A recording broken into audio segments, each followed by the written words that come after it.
Hey guys, I'm just curious. How many of you have to do chores at home on a regular basis? Like, how many of you do your own laundry? Like, that's probably only like 2 of you listening right now, and this was me too. Like, confession, I didn't do one single load of laundry until I was 18. Yeah, I was spoiled rotten. And I know that that's a ton of you listening right now too. And listen, this is all good, but listen, your day of reckoning is coming. College is probably like right around the corner for you, and you either do your own laundry or you smell bad and you can't get a date. So figure it out.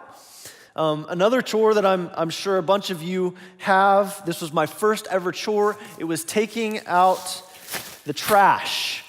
I still remember it was Tuesday night trash night when I was a kid, and it's still Tuesday night trash night for me today. How about this one? I'm sure some of you have this chore. Poop scoop duty.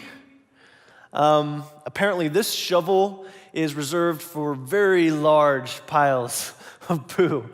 I remember I was in 4th grade, and I got a white Labrador puppy.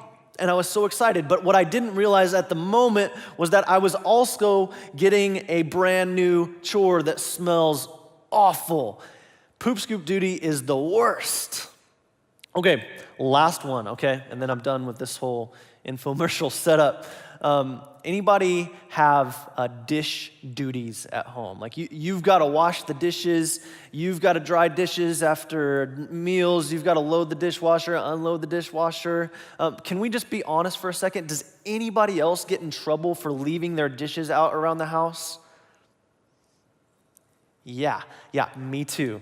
We're one and the same here. I don't know anyone out there, I still haven't met this person, who actually likes having to do chores. And if you're like me, you probably just put them off until the last possible minute. You drag your feet through the process, and the only thing driving you to finish is the fact that if you don't get your chores done, then you get in trouble. Like when I was growing up, if I didn't get my chores done, my dad, he would just add to my list of chores.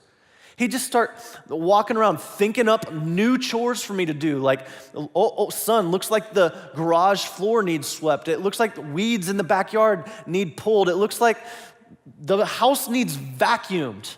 Does anybody else have a parent who does that? Okay, maybe I'm alone. I don't know.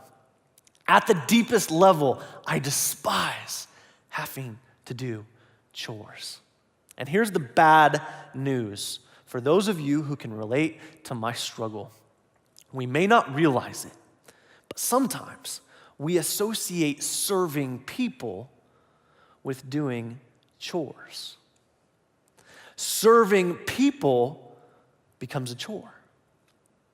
In John chapter 13, we find the story of the last meal that Jesus shared with his 12 disciples before he was arrested, put on trial, and crucified.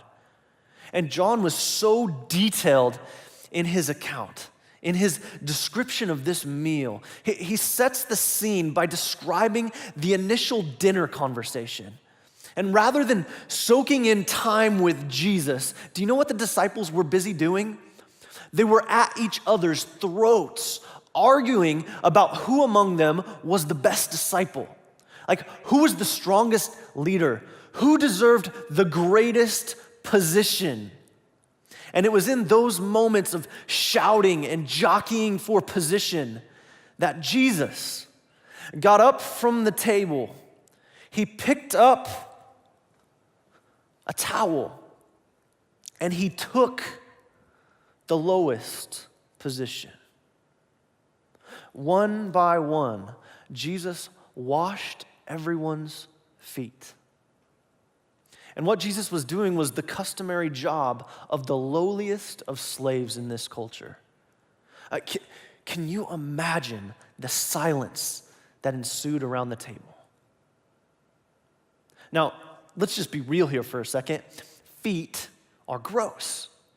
Why don't you just look at the person's feet next to you? Go ahead, right now, actually look at their feet right now. All right, now look back up here.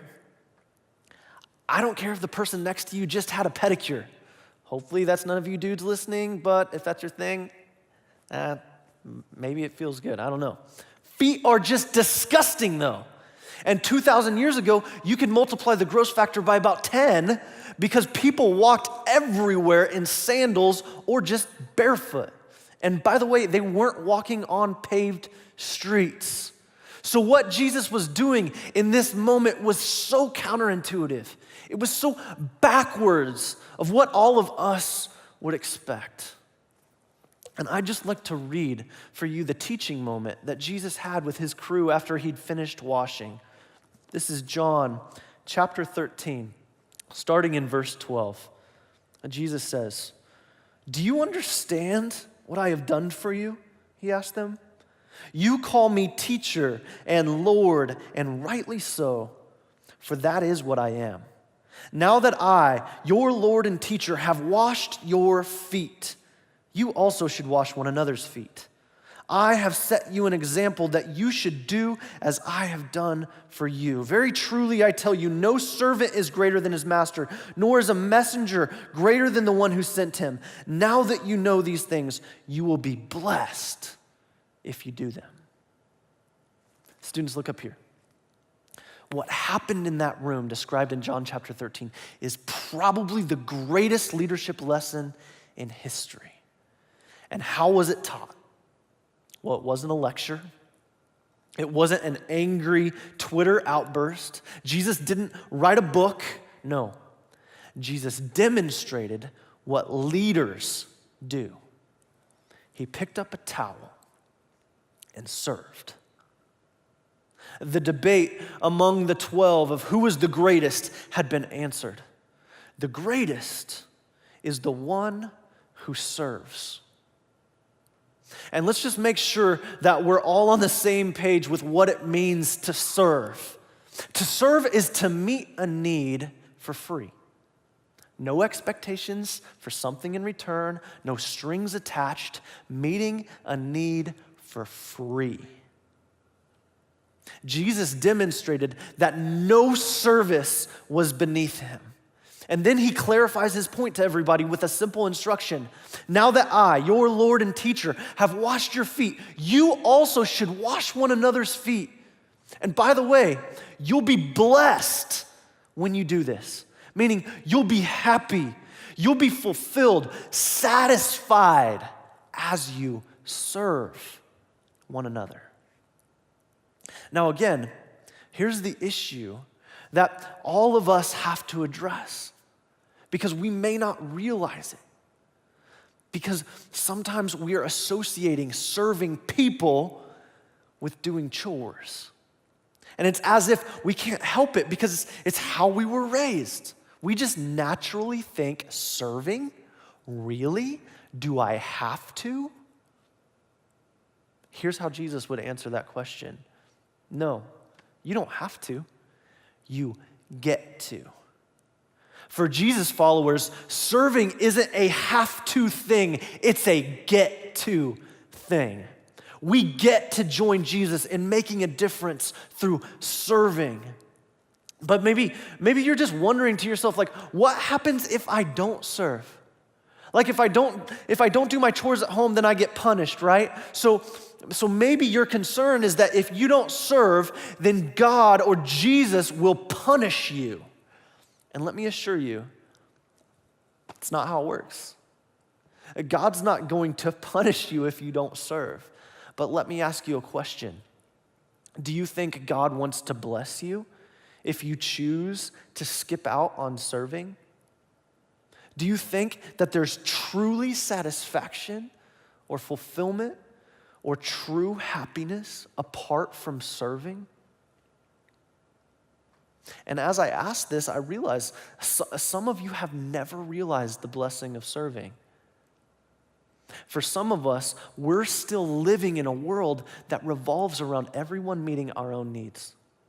Do my laundry, make my lunch, teach me this, take me there, pick me up from practice, don't be late. And the thought of getting to serve, getting to meet others' needs for free, I mean, that just sounds kind of jacked up to you, doesn't it? And I just want to push you a little bit if you're struggling with this concept. If serving bothers you, then perhaps it's a clue that this is an area of your faith and your leadership that needs to grow. Perhaps through serving, you understand a little more of what it means to follow Jesus. Over the last few weeks at CCV, we've been talking about what it means to be a Christ-centered difference maker. I love this phrase. This is the target that we've decided that we want for every CCV student. It's our goal. It's what every one of us aim for. And I want to be super clear on this. There is no such thing. No such thing as a Christ-centered difference maker who doesn't serve. The Christ-centered difference maker leads by serving. We meet needs for free. No expectations in return. No strings attached. It's not a have-to thing for us. It's a get-to thing for us. We don't serve to get out of trouble. We serve and we receive a blessing. Why do we serve? Because Jesus first served us. And we don't follow a leader who is overly concerned about keeping his hands clean. We follow a leader who picked up a towel and got his hands dirty. Serving isn't just something we do occasionally. A servant is who we are at all times. Christ-centered difference makers lead by serving. A few weeks ago, I had the opportunity to travel with a team from CCV to Europe. And we got to serve a group of international pastors in training. And here's what I did a majority of the time while I was there. I washed dishes. And really, I don't tell you that so that you can look at me and just think that I'm some super spiritual person who deserves a pat on the back. That's not it at all. I tell you that because it's fresh on my heart. This idea of serving has recently really impacted me. And 100% honesty here, students, it was one of the highlights of my year, washing dishes in the kitchen. After every meal at the training facility, various professors and pastors from all over the world would jump in and help us clean up in the kitchen. And we'd all stand around this table, towel in hand, drying dishes. Guys with multiple doctorate degrees from prestigious universities, leaders whose names are known around the world. And listen, it wasn't a have-to thing for these guys. It was a get-to thing for them. I asked if I could bring home this towel so that it could just be a reminder for me in my own life of Jesus' call to me to lead by serving. CCV students, the biggest difference you will make for the kingdom of Jesus will be done as you serve people. We lead by serving. And maybe you're skeptical of all this. And so here's what I'd recommend to you. Give it a try. Go see for yourself. Go meet a need for free. No expectation for something in return. No strings attached. And you know, perhaps the most important area that we serve is done right here in our church. And I hope so much, students, that you don't see this as a place to meet all your needs. That's not what the church is. The church is a place where we meet the needs of one another together. You're a part of that. It's not a have-to thing. It's a get-to thing. Do you want to ensure that you're on target to become a Christ-centered difference maker? Then serve your church. And we're going to talk more about that today, about how you can get involved in that. But before we go there, I want to throw out one big challenge. And this is for all of us this week. We're just going to get the ball rolling. We're going to shock the system. And here's the deal. I want all of us to do this. Every student, every coach, every campus, I'm going to do this. I call it the week of dishes. And I challenge every one of us. You don't have to be a Jesus follower to do this. I challenge you to wash dishes in your home every day for the next 6 days. That's Monday through Saturday. Pick up the towel, load or unload your dishwasher on a daily basis. And yes, I know there's gonna be hurdles. I know that some of you are gonna be on vacation and perhaps you'll have something that gets in the way of actually doing this, but I hope you won't blow this off. If you already do dishes daily, then find another way to serve. But I want you to tell your family why you're doing what you're doing, and once a day minimum, you get to do the dishes. You get to meet a need for free. And as you pick up the towel, may it be a daily reminder to you all week long that Jesus served first. Christ-centered difference makers lead by serving.